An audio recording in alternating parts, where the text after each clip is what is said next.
The Korea Forest Service has provisionally estimated the wildfire damage in the Gyeongsang provinces to stand at 104,000 hectares, or about 2.2 times larger than the earlier estimate of 45,000 hectares. 최근 경북 경남 울산에서 발생한 대형 산불 피해 면적이 기존 추정치인 4만 5천 헥타르보다 2.2배 큰 10만 4천 헥타르로 잠정 집계됐다고 산림청이 밝혔습니다. Yeah, can you believe it's already been exactly 1 month since these wildfires first broke out back on March 21st in the county of Sancheong, Sancheonggun. Yeah. And it spread throughout the entire area there. And if according to the KFS, the Korea Forest Service, Uiseong County was the hardest hit with over 28,000, nearly 29,000 hectares affected, followed by Andong, Cheongsong, and Yeongdeok. 네. 의성군이 가장 이제 피해 면적이 컸군요. 그래서 지금 얘기한 2만 9천 헥타르 정도였다고 하고요. 그 외에 안동 2만 6천 헥타르.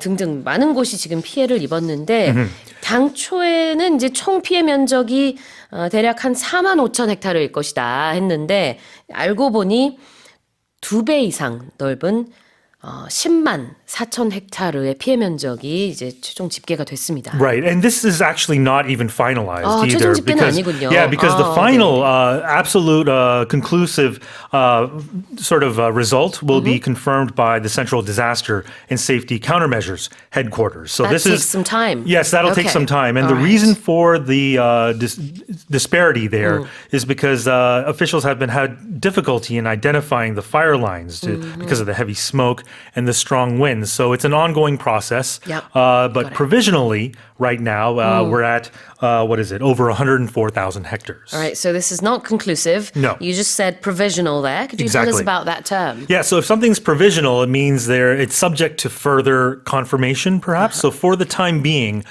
based on the current conditions, temporarily is another way, right? 네, 임시로, 잠정적으로라는 뜻이고 for the time being이라고도 할 수 있겠고요. 여기서는 provisionally라고 했습니다. 그러니까 지금 최종적인 집계는 아니지만 Yep.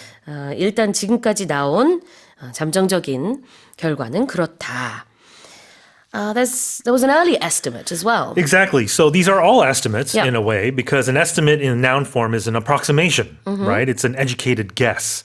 You can also use estimate as if you want to talk about, let's say you get into a car accident and you want to know what the damage is, you take it to a body shop and they will give you an estimate. 그래요. 견적, 추정치, right? 예, 추정치라는 뜻으로 여기서는 쓰였는데 지금 이제 차고지에 가가지고 차량의 견적을 좀 내달라 할 때도 estimate를 쓸 수 있다라는 거고요. 사실 견적을 뜻하는 단어가 그 외에도 좀 더 있기는 합니다만 여기서는 이제 estimate라는 단어만 하나 보도록 할게요. estimate 동사가 아니라 estimate라는 명사가 되겠습니다. 다시 한번 제가 읽어보겠습니다. The Korea Forest Service has provisionally estimated that the wildfire damage in the Gyeongsang provinces to stand at 104,000 hectares, or about 2.2 times larger than the earlier estimate of 45,000 hectares. Right, let's move on to the next headline.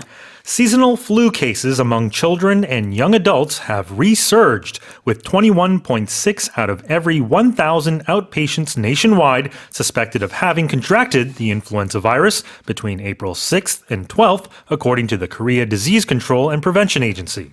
지난 4월 6일에서 12일 사이 한 주 동안 국내에서 발생한 인플루엔자 의심 환자가 인구 1000명당 21.6명으로 최근 어린이와 청소년을 중심으로 독감이 다시 급증하고 있다는 질병관리청의 발표가 나왔습니다. Yeah, so according to health officials, between April 6th and 12th, the flu contraction rate, if you want to call it that, was at 21.6 per 1,000 patients, as the headline suggests, and that's a 28% increase from the week prior. So you see a significant jump week on week. Now, the flu, you typically think of the winter seasons when it's cold is when the flu typically spreads. But right around this time of year in Korea, in March, when children and students go back to school, Yeah. you see another sort of spike in the number of flu patients because children and students are walking germs in a way because they oftentimes because their immune systems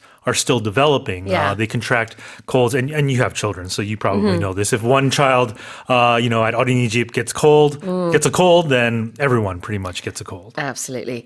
자, seasonal flu에서 이 seasonal이라는 게 그럼 계절성이다, 뭐 계절적이다 이런 의미가 있겠네요. Yeah, it's seasonal. It means it's cyclical, right? Yeah. By the time of year or by season, it fluctuates in a way. So you'll see spikes and dips go up and down. 그래요. 계절성 뭐뭐뭐 할 때 seasonal이라고 해서 지난주에 우리가 살펴봤던 seasonal allergies. Yep. 계절에 따른 알러지. 그때도 이런 형태로 seasonal AL 붙여서 쓰고요. Yeah, another one is seasonal foods, seasonal foods. fruits, right? 제철. 그러네요. 제철 과일, 뭐 제철 음식, seasonal foods, seasonal fruits 할 수 있겠고요. 여기서는 seasonal flu가 되겠습니다. flu는 influenza의 줄임말이고 독감이라는 의미죠.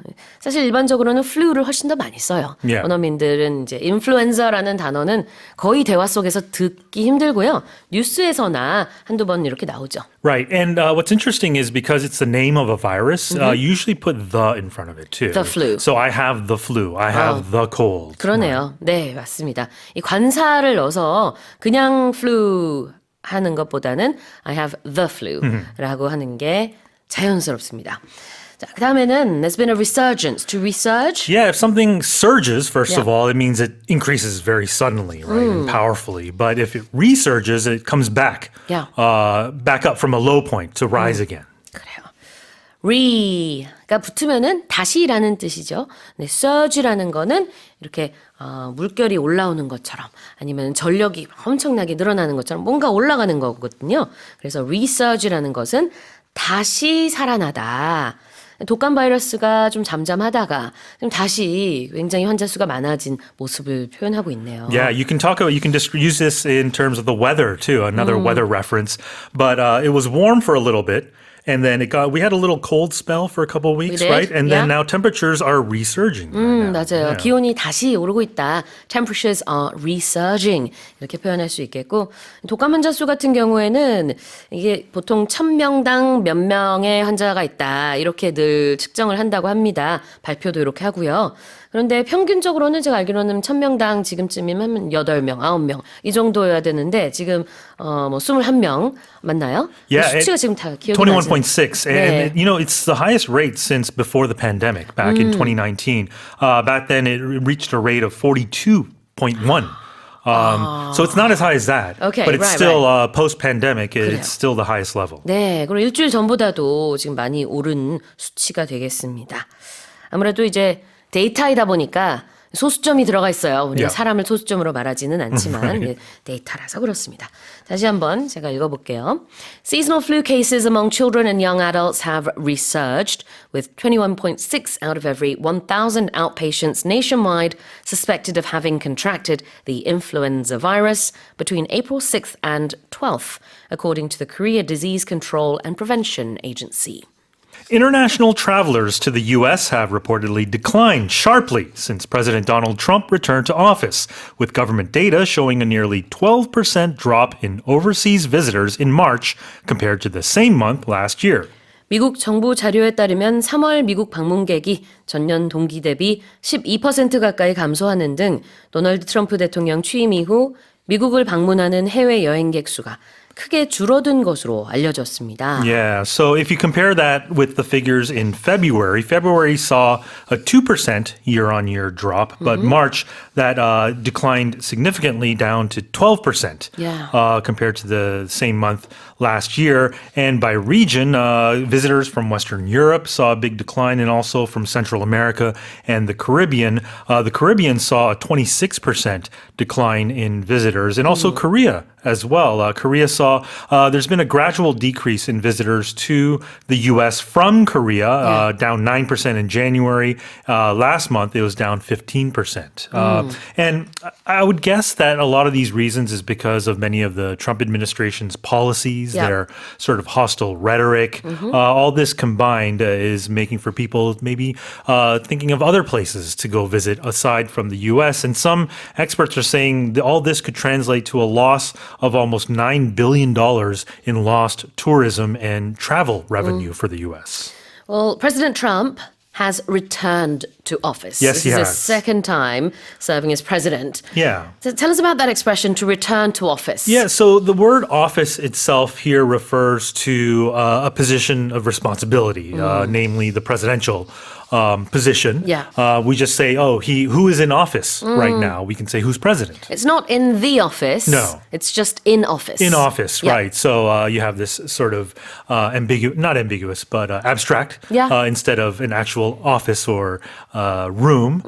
So when you return to office, this is rare because we have Trump who has been reelected to a non-consecutive term. Yeah. It's only the second time that's happened. So That's right. you can use that in this instance of returning to office. But I guess you could use it if you are if you win a consecutive election I guess as well. so, yeah, Right. sure. But you're actually staying in office. But Yeah. normally you would say to enter office, right? In Korea, in June, we're going to have a new president enter office or come into office. Okay, right? enter office, come into office. Again, no the here. So if you say the office, you're actually talking about a 사무실. Yes. Or, like a meeting place or somewhere you work. 어떤 이제 정말 물리적인 오피스를 말할 때는 the office, my office, his office, her office 하겠지만 Yeah. 그냥 office일 때는요. 많은 경우 이런 이제 높은 직책을 얘기하는데 맥락상 우리 뉴스에서는 대통령직을 말하고 있습니다. Now, what's interesting is that there's a new term now because of the pandemic called RTO, which is return to office, Okay. which is a policy that many businesses are now using for people that used to work remotely Okay. and are now returning back into the physical office. So these return to office policies, this is a different meaning. Sure. Where employees who were working remotely previously are returning to the office. 아, 그렇군요. 이제 한동안 재택근무를 하다가 다시 사무실로 돌아오는 사람들에 대해서도 이제 이게 RTO 현상이다. Return to office라고 이제 표현하기도 한다는 거죠. 그럴 때도 보면은 관사 없이 office를 써서 이게 좀 헷갈려 보일 수 있지만 사실 그거는 뉴스 헤드라인처럼 관사 같은 거 다 빼놓은 이런 제목의 느낌이지 우리가 보통 대통령직에 있다라고 하는 느낌은 아니에요. So even though they look the same, return to office as a policy for employees is just, basically saying people are returning to the office. The office, in that case. And when a president returns to office, that means he or she is the president again. Again, right. Exactly. All right, now let's look at this term, overseas visitors. Yeah, so this is an interesting one here because I had to do a little more research because these figures do not include visitors from Canada and Mexico. Okay. Now, in Korea, you hear this term all the time, overseas visitors, Yep. foreigners, tourists, because Korea happens to be a peninsula, Yeah. and I'd say all of the visitors come from over a sea. But for the U.S., would you call a visitor from Canada overseas? What about Europe? Right? 'Cause Europe, Europe you would, but within Europe, let's say if you live in Germany, would you call someone from France overseas? because you share a border. Yes, I it's see what you mean. overland, right, in a Yeah. So in this case, in Korea, you would use overseas a lot. So Yeah. you can interchange this with cross-border visitors, possibly. But just keep that in mind because it doesn't always necessarily have to be over water. But if you want to be technical, I think overseas That's a might good not point. be the right term to use. I wonder if our listeners ever thought of that because that actually didn't cross my mind Yeah. initially, but now that you mention it, it's such an interesting point. 우리는 사실 관광객, 해외 관광객 이거 뭐 같은 말이라고 볼 수 있겠죠. 외국에서 온 관광객이나 해외에서 온 관광객이나 똑같은 말이에요. 왜냐면 우리는 삼면이 다 바다고 사실상 뭐 다 그 바다를 통해서 관광객이 Essentially an island, 그렇죠. right? Yeah. 뭐 북쪽으로는 오지 않으니까. 그래서 사실상 우리는 그냥 외국이나 해외나 같은 말로 쓰지만 우리 같은 이런 반도가 아니라 뭐 섬이 아니라 그냥 다 내륙으로 이렇게 이어진 국가들 같은 경우에는 해외라고 잘 안 하겠네요. No, 그냥 I don't think so. 외국이라는 Yeah. 말을 그러면은 외국이라는 단어를 영어로는 이때 뭐라고 하면 된다고 하시죠? 아까? You could say cross-border visitors. cross-border. Yeah, because they're crossing the border. 국경을 in. 넘어서 Yeah. 오는 외국 사람. 이런 좀 다른 단어를 써야겠다라는 생각. 그래서 미국 소식을 지금 전하면서도 overseas visitors, 해외 관광객들이라는 이 표현 안에는 캐나다나 멕시코에서 온 관광객은 포함이 안 된대요. It wasn't 맞나요? included in this report because 네. they report their figures a little later. 그렇군요. 예, 알겠습니다. 좀 아주 기술적으로 전문적으로 가자면 그렇다는 거예요. Yeah. 테크니컬하게 본다면. But it's also one of those things because if you're in Korea, you hear this expression so often, you get used to it. Yeah. But it got me thinking for a little bit as 그러네요. well. 네. 일반적으로는 뭐 큰 차이점 없이 써도 되겠지만 이걸 엄밀히 따지면 if you get really technical about it 그러면은 이게 주변에 바다가 있는 나라인지 아닌지 진짜 바다를 건너온 건지 좀 따지게 되네요. 자, overseas visitors까지 봤습니다. 다시 한번 제가 읽어볼게요. International travelers to the US have reportedly declined sharply since President Donald Trump returned to office, with government data showing a nearly 12% drop in overseas visitors in March compared to the same month last year. Let's move on. More than 20 robots have raced against thousands of human runners at a half marathon in Beijing, marking the first time machines have competed alongside people over a 21-kilometer course. 중국 베이징에서 열린 하프 마라톤 대회에서 20대 이상의 로봇이 참가해 수천 명의 인간 주자들과 함께 달렸습니다.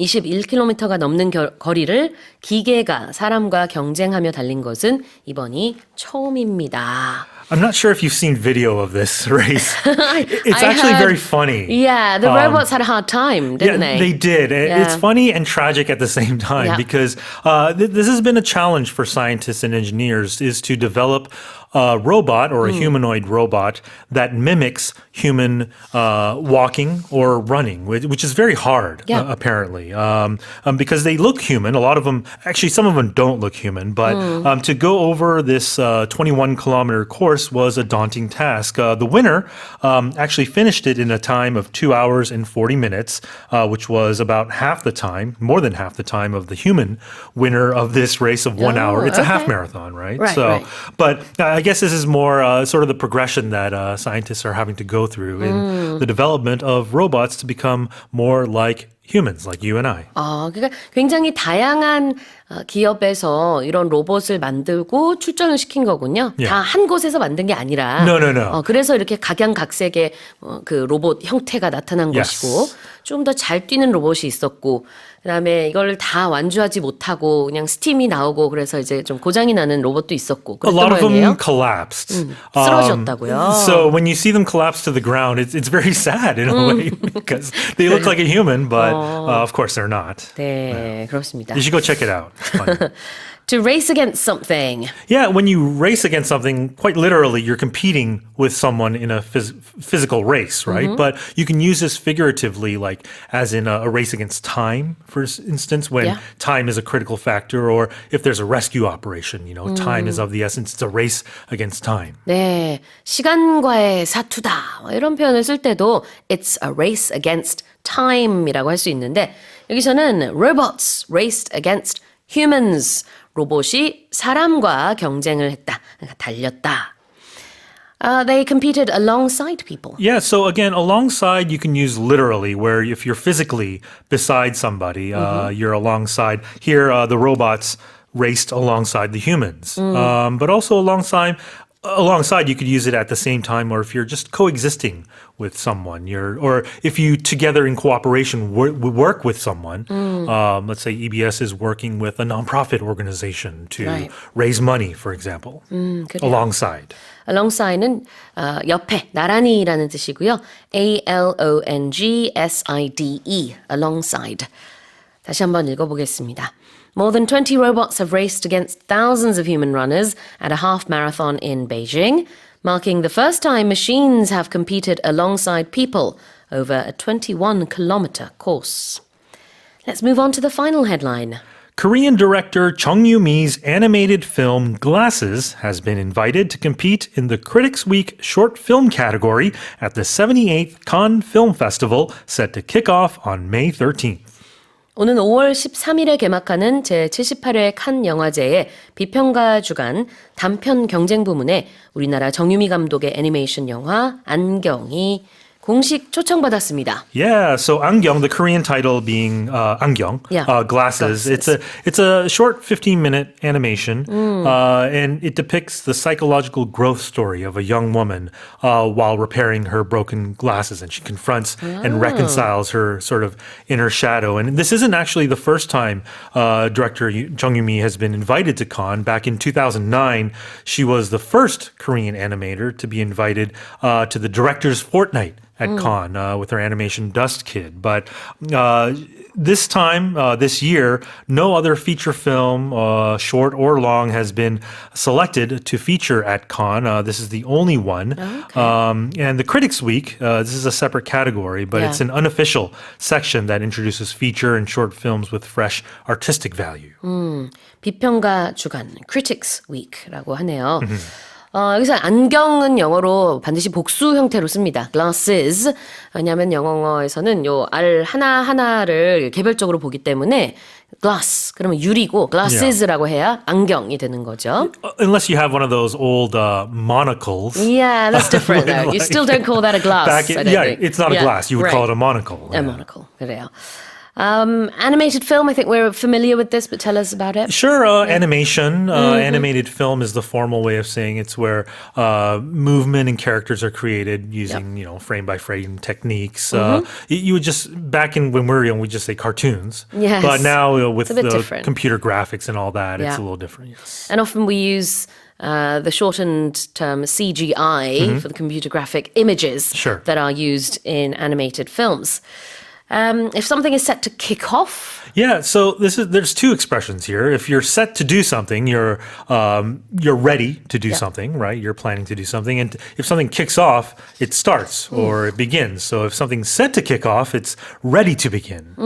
시작될 예정이다. It is set to kick off. 킥오프 자체가 이제 시작하다. 우리 축구 시작할 때도 킥오프 한다고 하죠. Yes. 네, set to는 뭐뭐 할 예정이다. Set to kick off.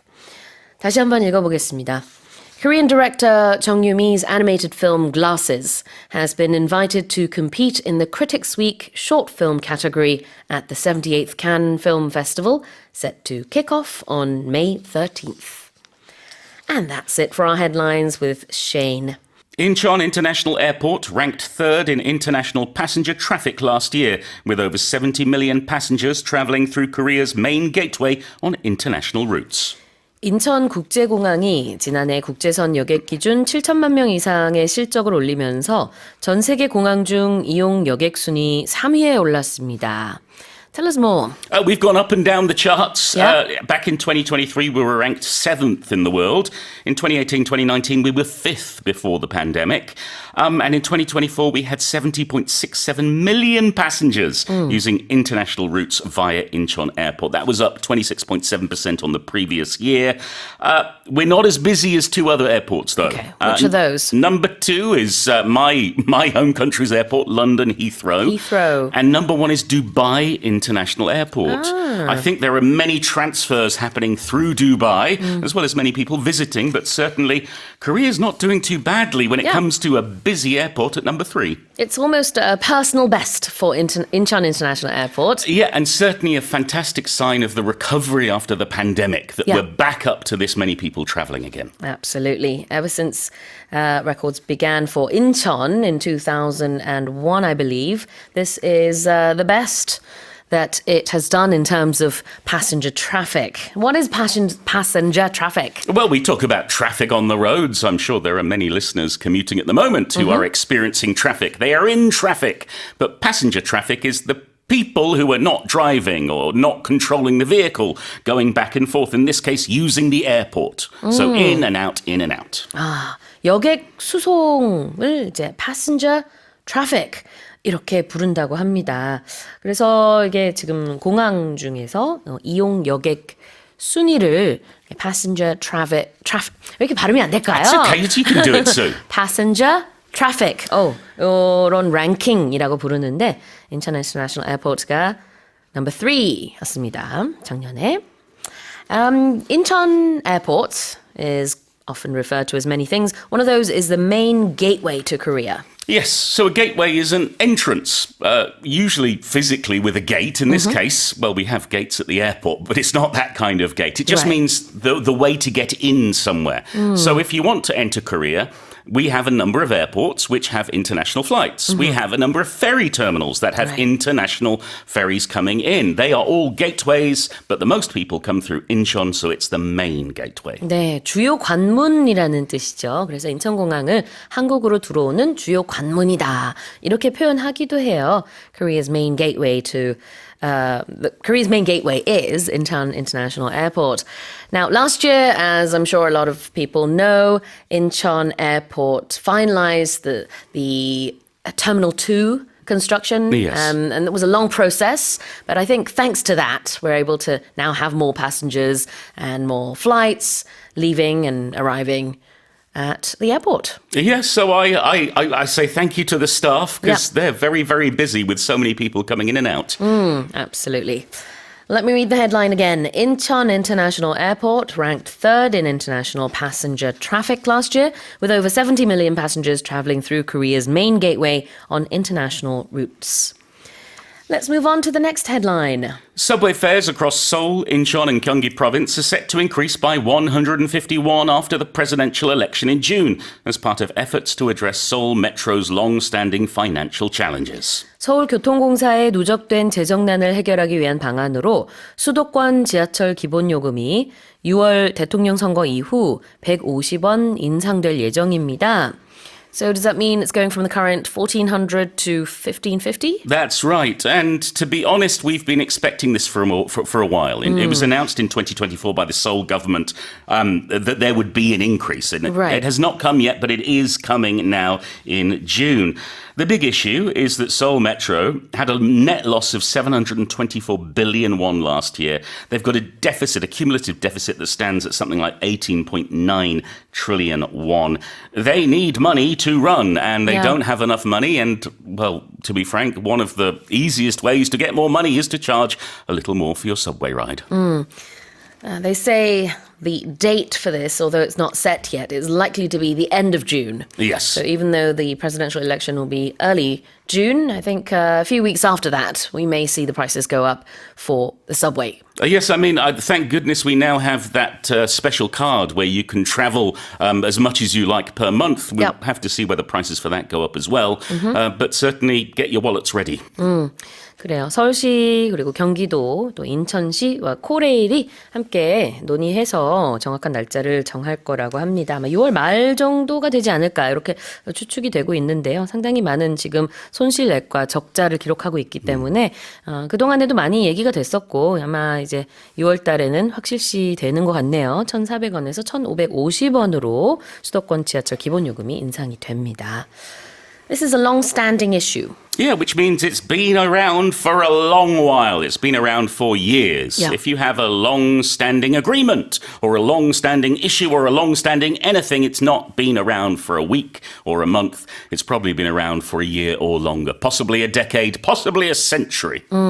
오랫동안 계속되어 온 것, 이걸 한 단어 long-standing으로 표현을 하는데요.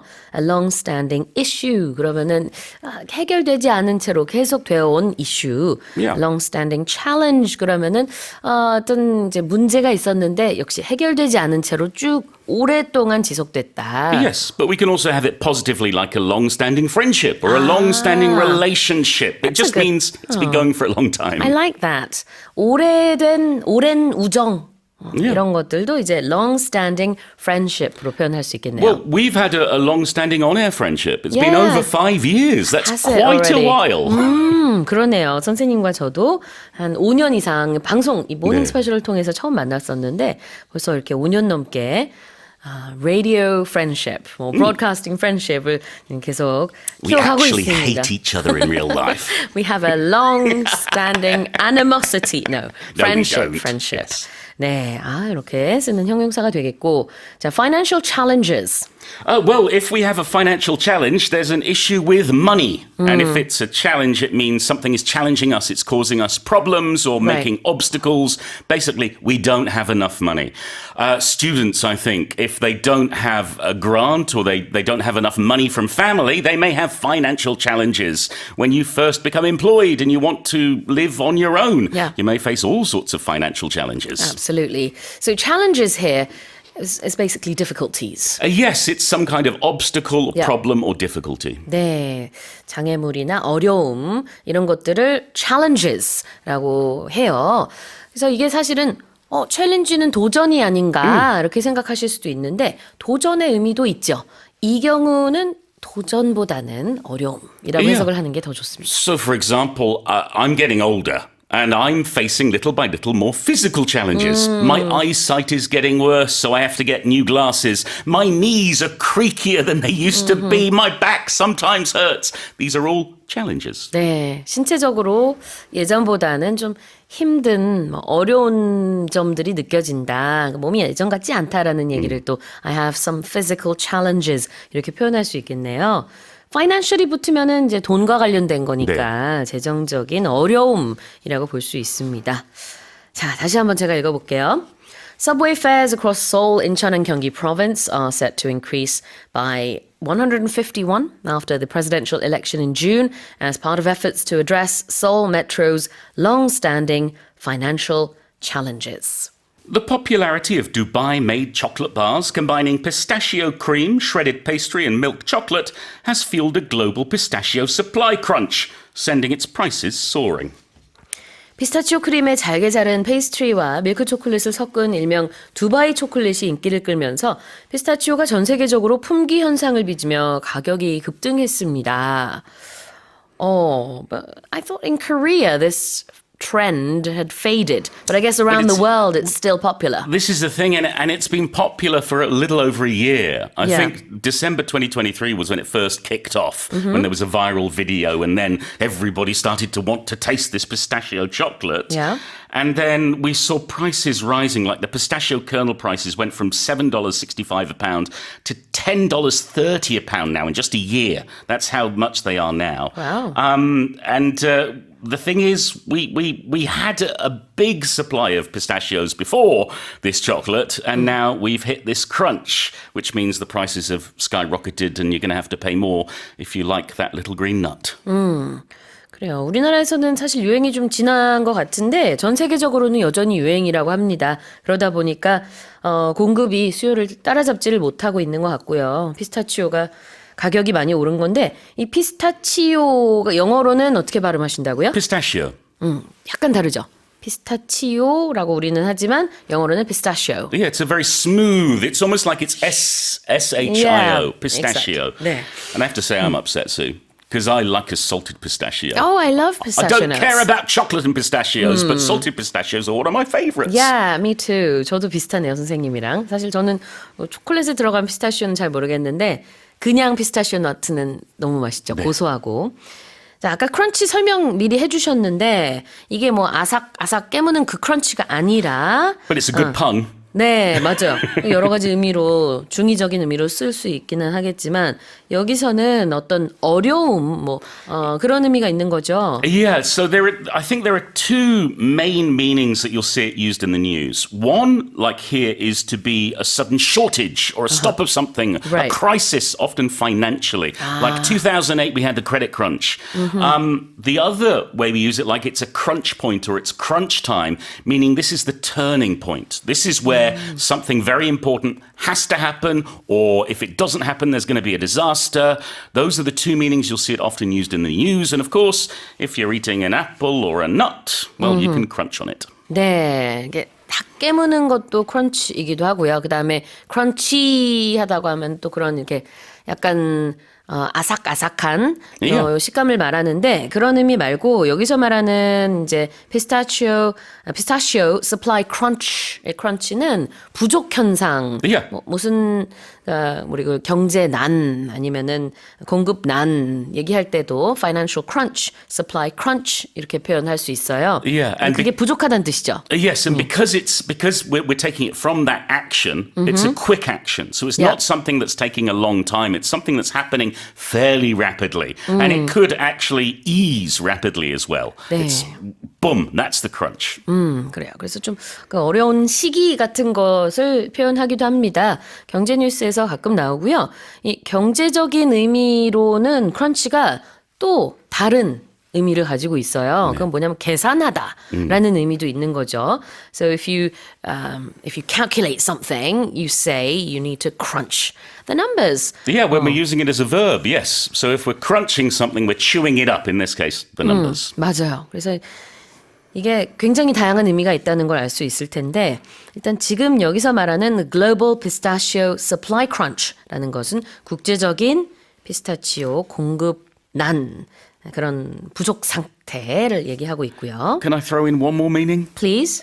For those of you who might be exercising as you're listening to us, Yeah. have you done your crunches, your abdominal crunches, which are like sit-ups, except you don't go all the way up?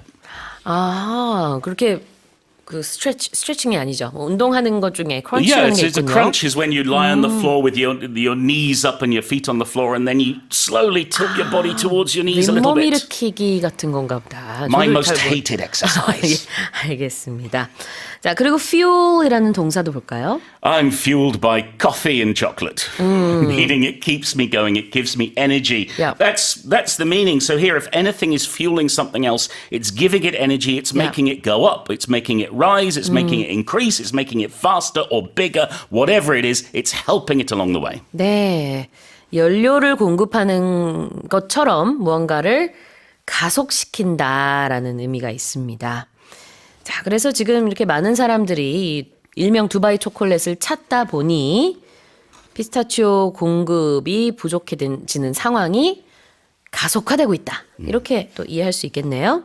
다시 한번 읽어보겠습니다. The popularity of Dubai-made chocolate bars combining pistachio cream, shredded pastry, and milk chocolate has fueled a global pistachio supply crunch, sending its prices soaring. Here's our next headline. Consumption of holy water from Ethiopia has caused several cholera cases in Germany and the UK, with a multi-drug resistant strain linked to recent outbreaks in Eastern and Middle Africa detected in both clinical samples and the imported water. 에티오피아에서 성수로 홍보된 물을 마신 독일과 영국인 관광객이 콜레라에 감염되는 일이 발생했습니다. 여러 항생제에 강한 내성을 지녔으며 최근 동부 및 중앙 아프리카에서 나온 발병 사례와도 관련 있는 콜레라균이 이번에 임상치료와 성수 모두에서 검출된 것으로 알려졌습니다. Okay, well, tell us more. Well, this has been known for quite a while. Ethiopia has been struggling with their cholera outbreak since 2022. Something like almost 60,000 cases, over 700 deaths so far. And there's a holy site, the Bermil Georgis Holy Well in Ethiopia, gets lots of visitors every year. And pilgrims, what they want to do is to either drink or to bathe in the water because it's holy water and it's meant to heal them, either physically or spiritually.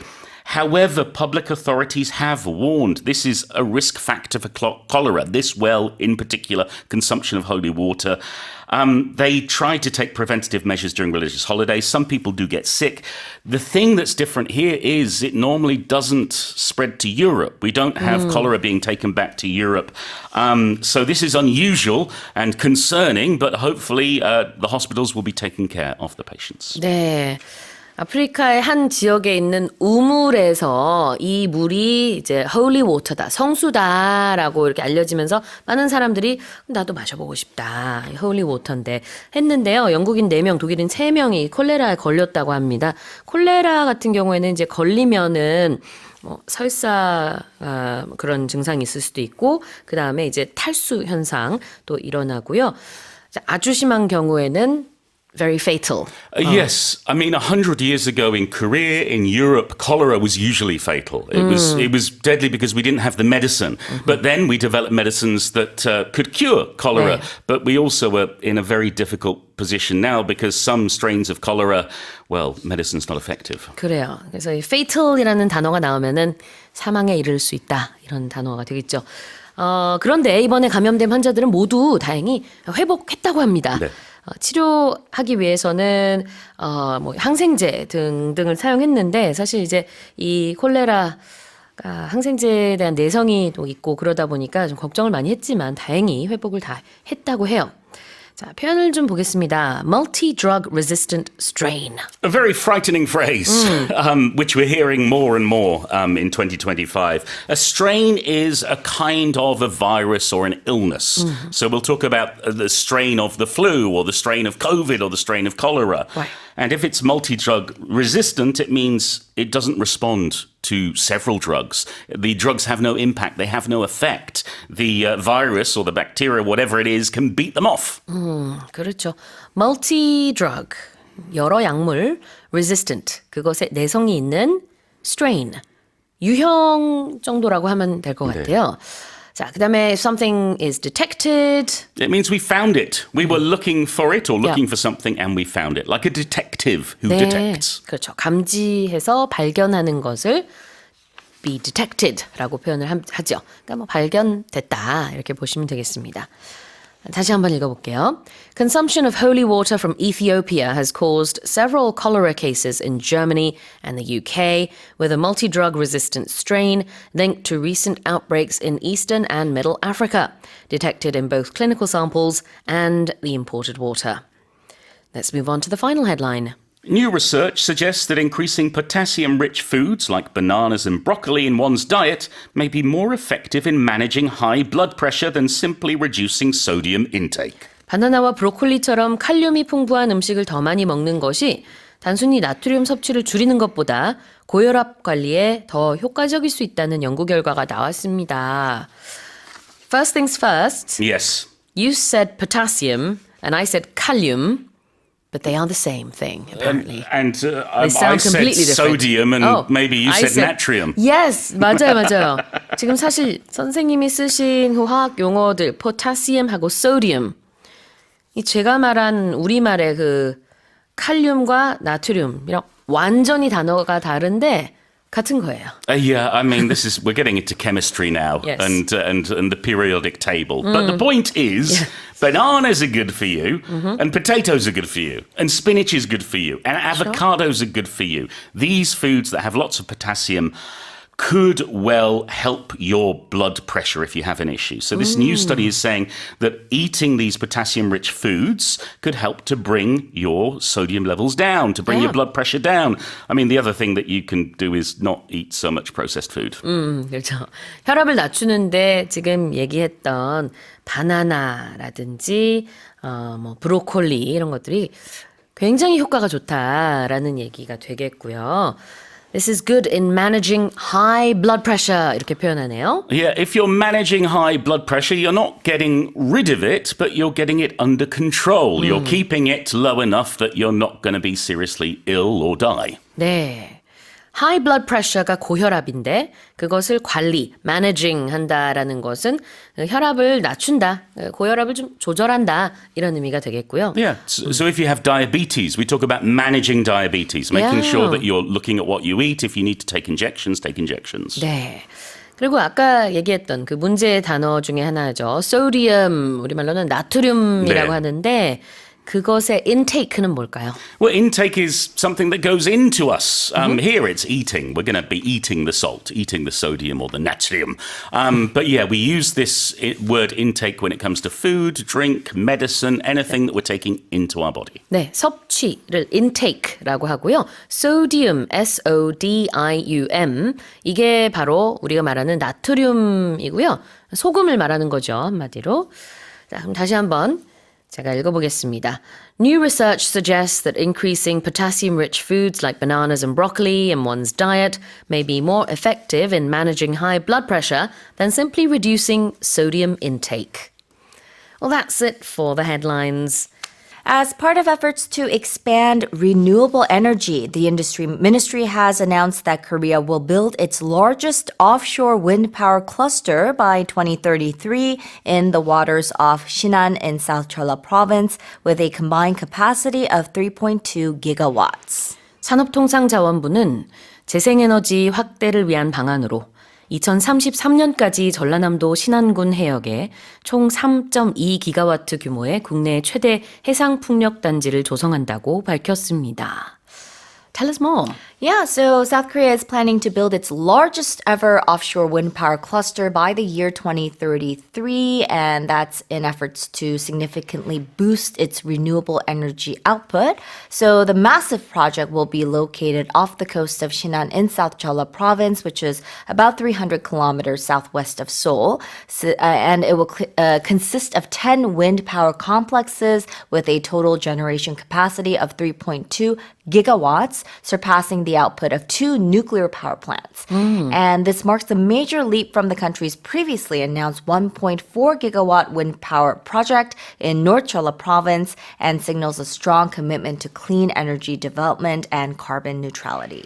어마어마한 규모의 해상 풍력 단지네요. Yeah. 조금 전에 it's about the equivalent of 2 nuclear power plants라고 했는데 That's right. 대형 원전 그 한 기의 2배 정도 되는 크기입니다. 그러니까 상당한 규모라고 볼 수 있겠고요. 우리가 재생 가능 에너지라고 할 때는 영어로 뭐라고 하죠? Renewable energy. Renewable energy. Yep. 말 그대로입니다. Renew, 다시 이제 새롭게 만들 수 있다. 그래서 재생 가능이라는 의미가 되겠고요. Yeah, 지금 뭐, so we use this, 에너지 right, 같은 right. 거. So when we're talking about like wind or solar power, so it's coming from a source that is not depleted when it's used. Exactly. And what's a cluster? Cluster. So when I think of cluster, I think of cereal because I used to like cereal with these clusters of it could be different nuts Yeah. or different so they have the regular like flakes and then they have clusters of different things in them. 곡물 이렇게 뭉쳐놓은 것 Yes, 같은 거. like granola clusters. granola. Yes, Oh. yes. So cluster, it just means it's a group of similar things. It could be people as well, positioned or occurring closely together. 네, 그러니까 뭔가 이렇게 똘똘 뭉친 느낌이 있어요. 일단 이 단어 자체가. 그래서 클러스터의 의미가 시리얼 같은 경우에는 이렇게 뭉쳐진 그런 이제 그래놀라 덩어리가 될 수도 있겠고 여기서는 단지라는 의미로 보면 될 것 같습니다. 자, 다시 한번 제가 읽어볼까요? As part of efforts to expand renewable energy, the industry ministry has announced that Korea will build its largest offshore wind power cluster by 2033 in the waters off Shinan in South Jeolla province, with a combined capacity of 3.2 gigawatts. Let's move on to the next headline. A recent court ruling has sided with a plaintiff against the Ministry of Foreign Affairs, declaring that names on Korean passports are not bound by the government's Romanization rules and overturning procedures that had blocked a name change based on those guidelines. 최근 법원은 한국 여권에 기재되는 이름이 정부가 따르는 로마자 표기법에 구속되지 않는다는 판결을 내리면서 원고가 외교부를 상대로 낸 여권 로마자 성명 변경 불가 처분 취소 소송에서 원고 측 손을 들어줬습니다. We're going to have to break it down. Yes. 이 소송, 이 사건부터 한번 얘기를 해주시죠. Right, right. So according to the Passport Act, Romanization of Korean names on Korean passports should follow the Ministry of Culture's Romanization guideline. However, the court ruled that the guideline does not carry a binding force, and this ruling came after a couple applied for their daughter's passport in 2023, requesting that her name be written as TA in English, so Ta. However, the passport was issued with the spelling TAE or Tae in accordance with official Romanization guidelines. But the court stated in its decision that although the requested spelling TA may not strictly align with official Romanization rules, the rules are essentially a non-binding guideline, and the court emphasized that unless a requested name change could clearly undermine the international credibility of Korean passports or be exploited exploited for criminal purposes. The government should not refuse such requests. So the ruling highlighted that the rigidity applying Romanization's rules undermines the intent to allow flexibility in passport name spellings, particularly in cases where the name request reflects commonly accepted English naming practices. 네. 자, did you get that? So it's kind of like this, it's like my name, it's Che. Your name is Che. Yep. But I spell it CHOI. You spell it CHOI. I spell it like that too. But some people spell it CHOE. Yep. And so there's different ways to spell different pronunciations. And in this case, it's a little odd that they would want to spell it TA. But they're saying that it's not. I mean, there is a guideline to spell certain ways to, or to You spell don't have certain. to. It's your You don't name. have to follow Yeah. it, right? So Yeah. they're saying that yes, we're going to let you spell it the way you want it to. 자, 그래요. 이번에 우리말로 제가 이 사건의 개요를 좀 설명드리겠습니다. 2023년이었어요. 한 부부가 자신의 어린 딸의 여권을 최초로 이제 만드는 일을 하게 됐습니다. 우리 이제 보통 여권 만들 때 그 영문 스펠링을 이렇게 써주세요 해가지고 신청하잖아요. 근데 이 아이의 본명이 다 밝혀지진 않았지만 이름 중에 태자가 들어있었습니다. 태. 근데 이 태를 영어로 TA로 신청을 했어요, 부모가. 그런데 이것을 접수받은 측에서 태는 TA인데 해가지고 TAE로 수정을 해서 여권을 발급했습니다. I think 그래서- they could have thought it was a misspelling. 그럴 수도 있죠. Yeah. 근데 좀 물어봤으면 좋았을 텐데 Yeah. 어쨌든 이제 발급이 됐어요, 여권이. 부모가 딱 받고 우리 TA로 신청했는데 왜 TAE로 쓰셨나요? 이거 변경해 주세요 했는데요. 자, 여러분 여권은요, 한번 발급이 되면 수정하는 게 매우 어렵습니다. 아주 특별한 경우, 뭐 개명을 했다든지 뭐 이런 아주 특별한 경우 아니면 그렇게 쉽게 여권을 이렇게 수정할 수 있지가 않아요. 그래서 이 수정 거부를 당했어요, 부모가. 그래서 결과적으로는 부모가 외교부를 상대로 소송을 건 겁니다. 이 수정 변경 불가를 취소해달라라는 소송을 건 거죠. 그리고 승소했습니다. 그러니까 이제 법원에서는 이 이름이라는 것은 또 이제 개인적으로 정할 수도 있다. 물론 우리가 태라고 하면 TAE라고 쓰는 게 어떻게 보면 하나의 표준이긴 하지만 이 부모는 자기 아이의 이름에 TA라고 쓰고 싶으면 그래도 된다. 이렇게 결론이 나옴으로 인해서 새로운 이제 판례가 생긴 거죠.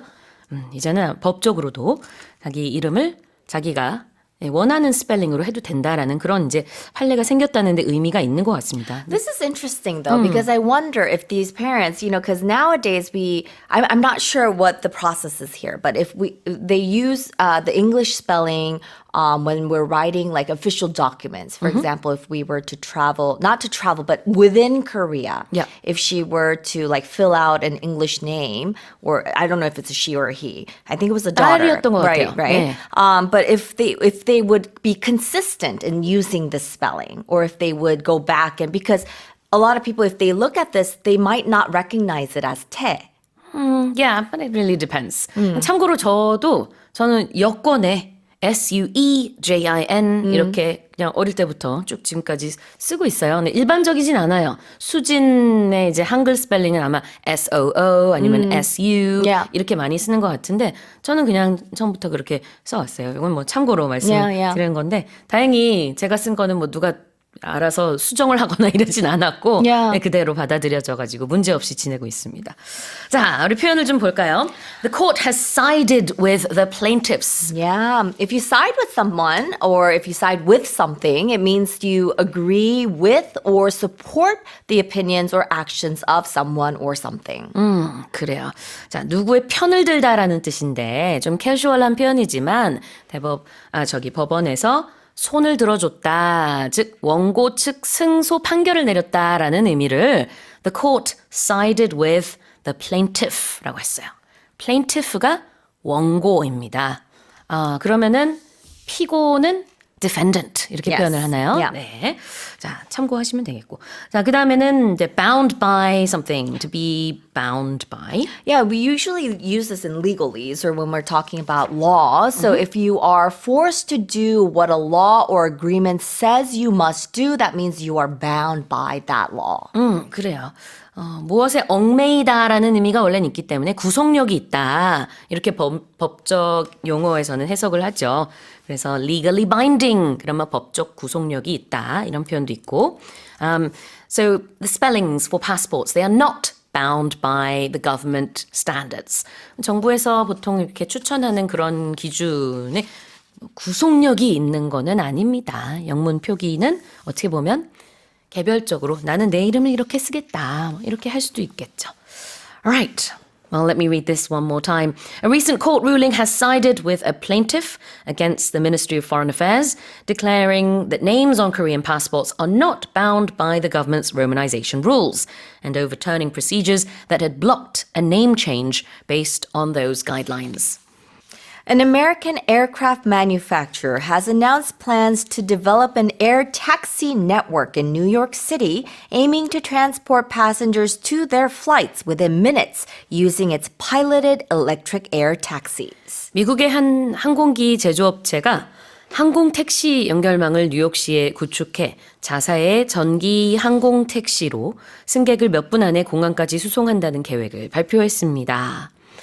Okay, we're definitely living in the future. Tell us more. I can imagine why they might have, thought about this because when my sister was coming to Korea last year, her flight got delayed because their crew was stuck in traffic. In New York? In New York, or it was in Philly actually. Okay. Well, was it in New York? I think she was transferring, but it was in one of those major U.S. cities. Sure, exactly. And I hear that it happens quite often that the crew is stuck in traffic, so they can't make it to the airport, and the flight gets delayed. And numerous other reasons why we hear about these, plane incidents, flight delays a lot these days. So I'm thinking, maybe that's why they thought of this. If only we had an air taxi. Yeah, if you have air taxis, you can just get to the airport really, really quickly, right? Sure. So the goal of this service is to fly passengers to their flights, not through cars or any other way by walking, but it's to fly them to their flights within minutes with this piloted electric air taxi. And this vehicle is designed to carry 4 passengers who will eventually be able to book these air taxi flights as an add-on to their regular airline tickets. So while you're booking your airline tickets, you can book this taxi that will get you to the flight right then and there.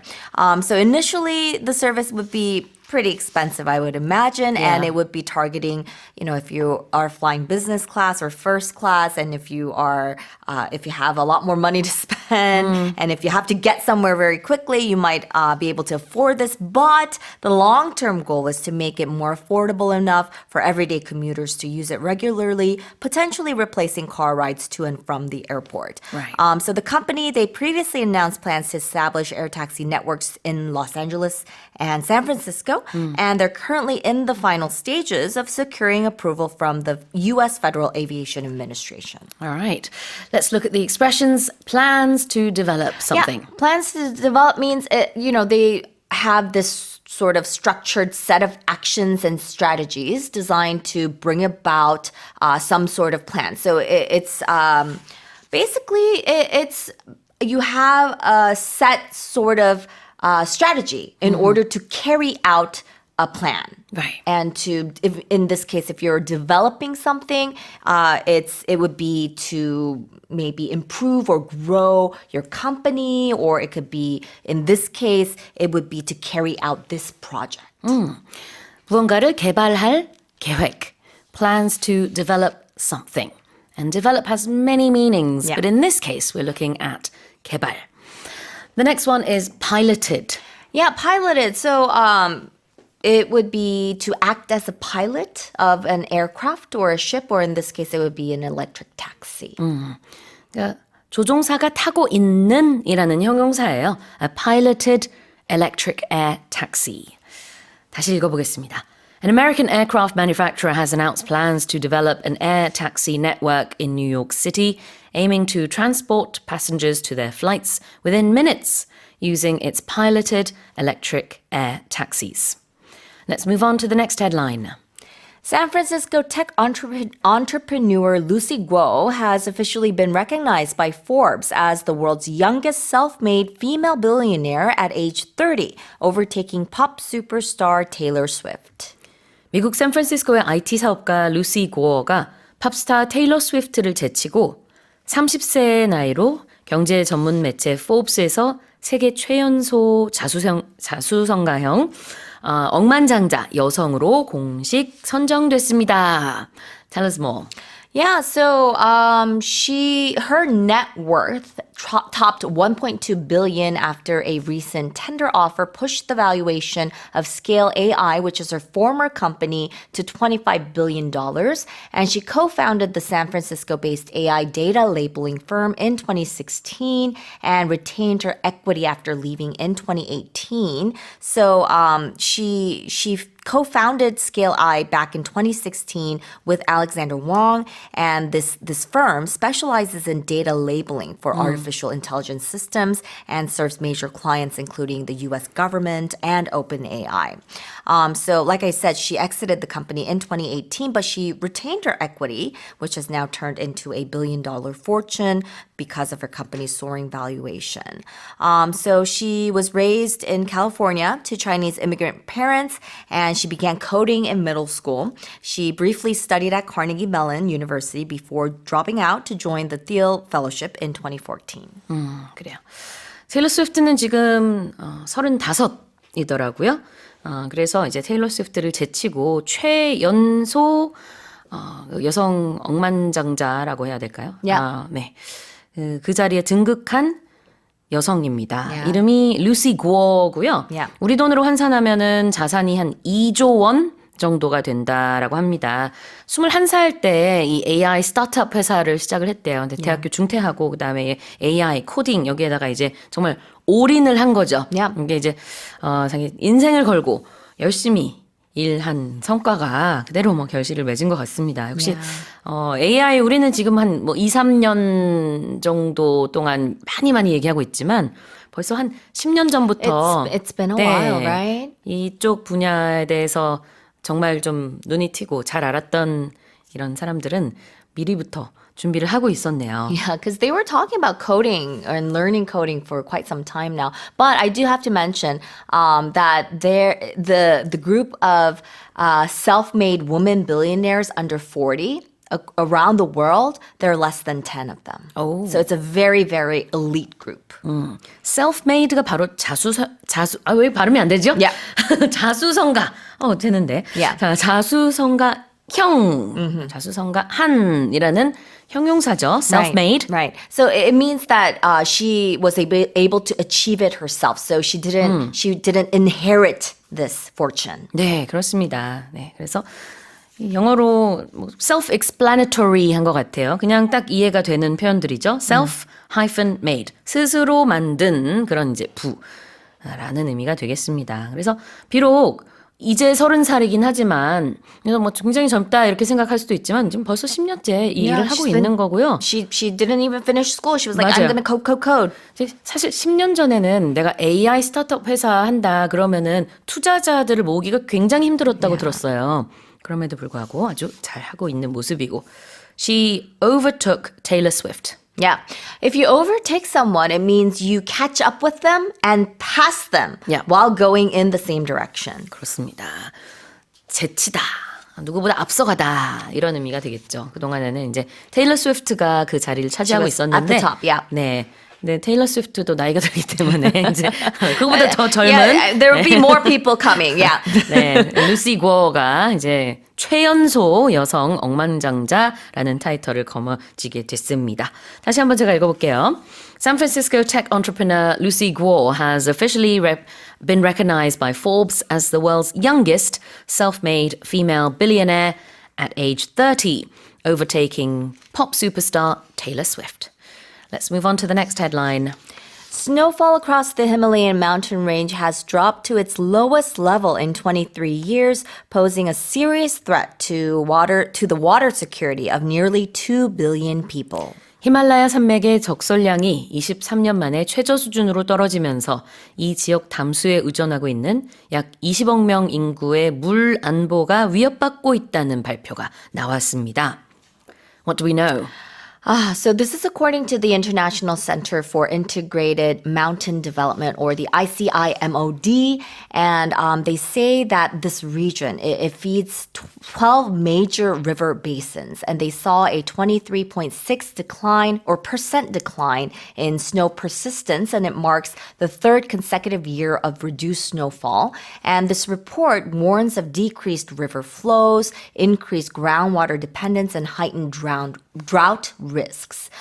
So they say that several countries, including Pakistan, India, and Nepal, have already issued drought warnings with significant impacts on agriculture and heat waves. And the ICIMOD urges urgent water management measures and stronger regional cooperation in order to address what they are calling a crisis. 네.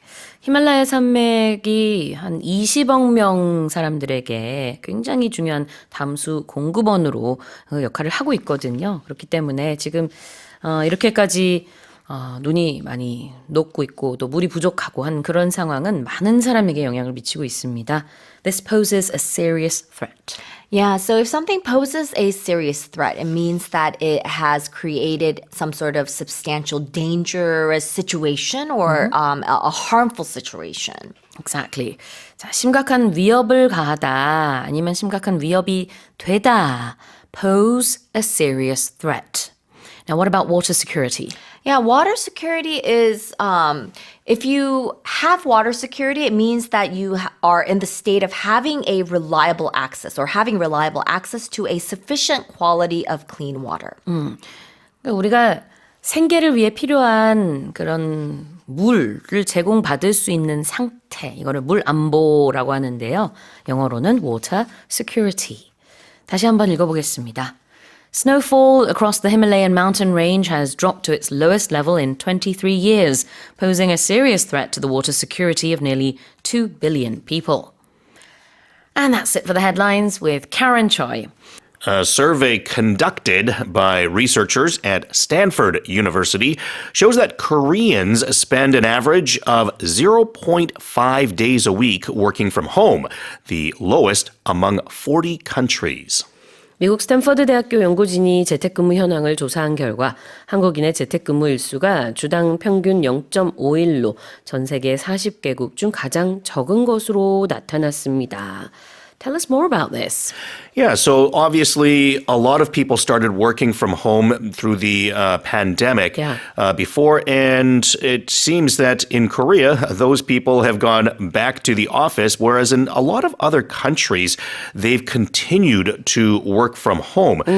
Canadians actually logged the longest number of days at home, that at 1.9, so almost 2 days at home per week compared to Korea, which is essentially 0.5, so half a day in comparison. So Koreans spending, I guess, 4 times more time at the office than, or 4 times less time at home, I should say, than Canadians. Yep, exactly.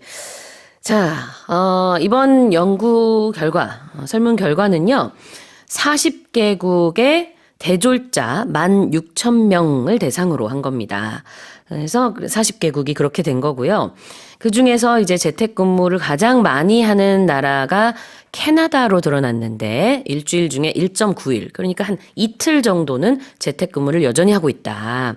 그 다음에는 영국 1.8일, 미국 1.6일. 데이터다 보니까 이게 소수점으로 나오는데요. 그렇게 쭉 이제 독일, 인도 이렇게 쭉 내려가다가 일본 0.7일, 중국 0.6일, 한국 0.5일.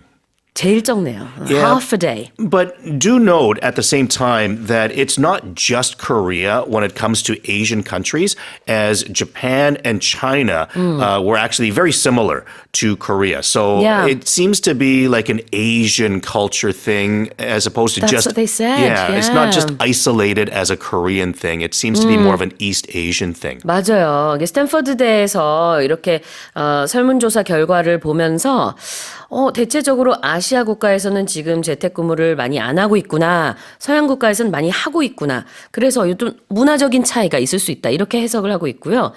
특히 아시아 국가들은 이제 그런 relationship, community, group, society 이런 게 중요하죠. 집단 문화가 중요한 동양에서는 지금 재택근무를 덜 하는 것 같고 서양에서는 individualism 이런 개인주의가 또 굉장히 중요해서 아마 그런 영향이 있지 않을까 이렇게 분석을 하고 있다고 합니다.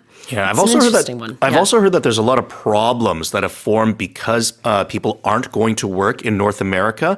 So in the downtown core, where so many people work, like it's being run over by homeless people because there's just not as many people walking around. So they're kind of taking over the area. Restaurants are closing down in those areas. So it's actually caused a lot of problems in terms of people working from home too much. Yeah, I can see that happening. And some offices, they're sort of empty half the week. Exactly. Yes. Yeah. All right, let's have a look at this expression here, to conduct a survey.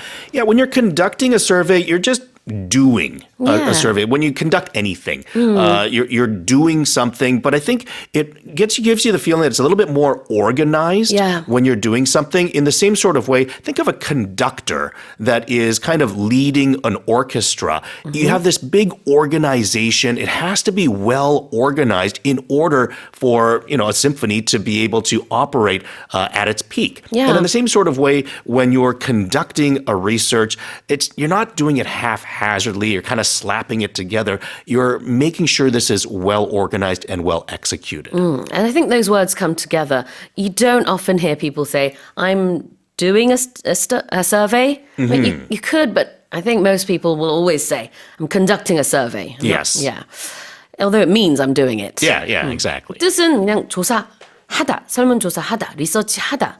그래서 conducting a study, or conducting research, conducting a survey 이렇게 표현을 하는데 의미는 그냥 do, 하다이지만 이 표현을 거의 항상 같이 써요. It definitely has a more intellectual feel Yeah. when you use the word I'm conducting a survey as opposed to, I'm doing a survey. It's just more casual. 맞아요. 그래서 어떤 업무를 수행한다는 느낌이 있기 때문에 조금 더, 좀 공식적인 느낌 아니면은 학술적인 느낌 이런 게 있습니다. 그래서 a survey was conducted, not done. 자, 그 다음에는 우리 팬데믹 기간 동안에 나왔던 acronym 중에 WFH가 있어요. 그게 바로 이건데요. Working from home. Exactly. And it just means that you're not going to the office. You're staying at home in order to get your work done. We also say working remotely. Yeah. So think of a remote control, which is something that you use back in the day. A remote control was to change the channel of your TV without having to go all the way to the TV to change the channel. Yep. That's how we did it back in the old days. But instead, you could actually do it from your sofa. So in the same sort of way, to work, you don't have to go all the way to the office. Yeah. You can work remotely at home. So right. yeah, working from home, working remotely. Speaking of remote, a remote island is an island that's very far away from anything else, right? Absolutely. 그래요. 자, working from home, 재택근무입니다. 또 다른 말로는 working remotely 아니면 remote work. 다시 한번 제가 읽어볼게요. A survey conducted by researchers at Stanford University shows that Koreans spend an average of 0.5 days a week working from home, the lowest among 40 countries. Let's move on. The International Monetary Fund has lowered its global growth forecast for 2025 to 2.8%, citing the impact of U.S. tariffs now at their highest levels in a century, and warning that escalating trade tensions could further hamper economic growth. 국제통화기금 IMF가 올해 세계 경제 성장률을 기존보다 낮은 2.8%로 하향 전망했습니다. 이는 100년 만에 최고 수준으로 적용된 미국 관세의 영향에 따른 것으로 IMF는 고조되는 무역 긴장으로 인해 경제 성장이 추가로 저하될 수 있다고 경고했습니다. What do we know? So IMF cut its forecast for global growth by 0.5 percentage points, down to 2.8%. So originally it was at 3.3. And for obvious reasons with the the Tariffs, that yeah. have been laid down from President Trump. And also, it's not just it seems like, they're talking about retaliatory tariffs and all these other things. And literally the whole world is talking about this because so many different countries are affected by it. So it's not just the U.S. and it's certainly not just Korea. We're talking about the entire global effect. Yeah, absolutely. 그래요. 그래서 IMF가 올해 경제 성장률은 기존에 3.3% 정도로 예상을 했었는데 2.8%로 하향 조정을 했고요. 나라별로 좀 다르기는 합니다. 그리고 선진국과 후진국도 조금 다르기는 한데, 선진국과 개도국이요. 그런데, 그래도 뭐 전반적으로 다 내려갔죠. 그러니까 평균 수치도 그렇습니다. 선진국 같은 경우에는 1.4% 예상한다고 하고요. 개도국은 3.7% 정도로 내다보고 있습니다. Alright, let's have a look at the word to cite.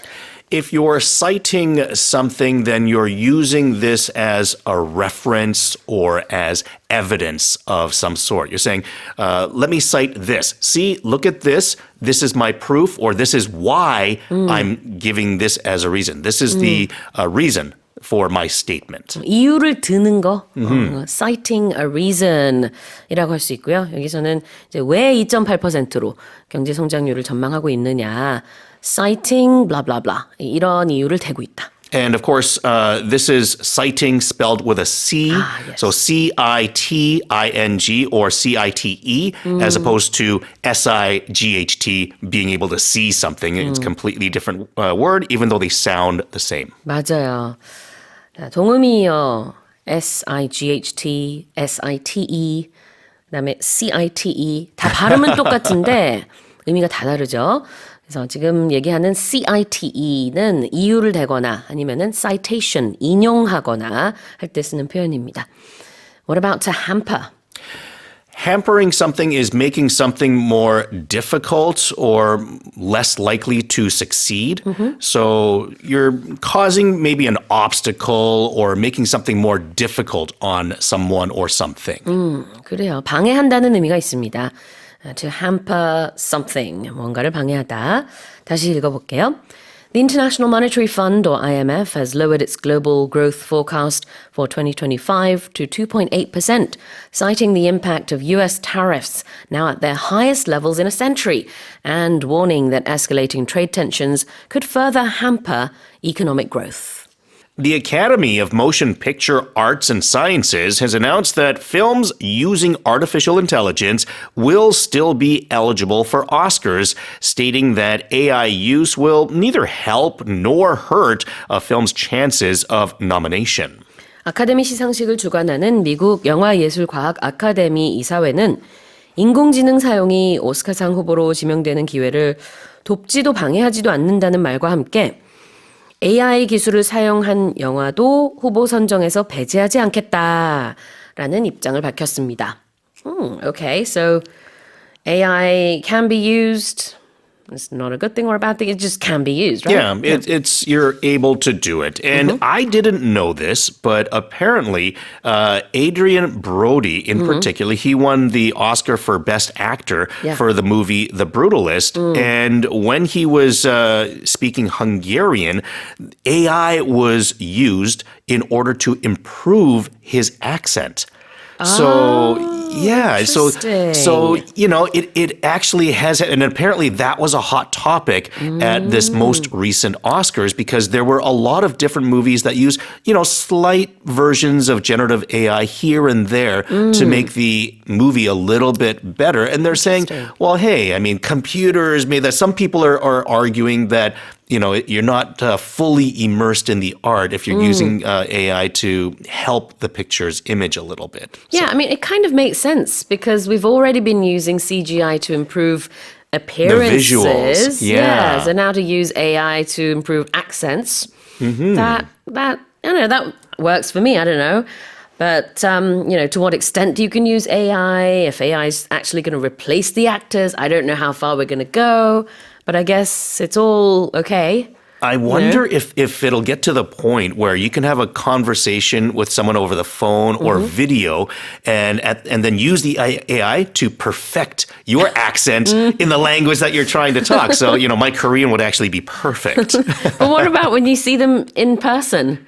then they'd be like, hey, you don't sound as, you sound a lot different in person. Well, The Brutalist is a movie I missed. I meant to see it, but it was a very long movie. Yes. And I couldn't find the time. Maybe I'll go and watch it next time. But now I know that AI was used. That's going to be an interesting point.